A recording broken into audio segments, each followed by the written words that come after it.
ஒரு சலவை தொழிலாளியோட வீட்டில் ஒரு நாய் ஒன்று வளர்ந்துக்கிட்டு இருந்துச்சு.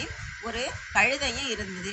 அப்போ ஒரு நாள் சலவை தொழிலாளி இரவு நேரத்தில் அயர்ந்து தூங்கிக்கிட்டு இருந்தப்ப ஒரு திருடன் ஒருத்தன் வந்தான். கதவை தட்டினதும் அங்கே இருந்த நாய் பேசாமல் படுத்துருச்சு. அந்த திருடனை பார்த்து குலைக்கவே இல்லை. அந்த சலவை தொழிலாளிக்கு காட்டி கொடுக்கவே இல்லை. இவன் நம்மளுக்கு சாப்பாடே ஒழுங்காக போடுறதில்ல, ஏன் நம்ம இவனுக்கு காட்டி கொடுக்கணும் அப்படின்ட்டு பேசாமல் படுத்துருந்துச்சு. அந்த கழுதை சத்தம் போட்டு அந்த திருடன் வந்ததை சலவை தொழிலாளிக்கு காட்டி கொடுத்துச்சு. காட்டி கொடுத்ததும் அந்த திருடன் சத்தம் கேட்டதும் ஓடி போயிட்டான்.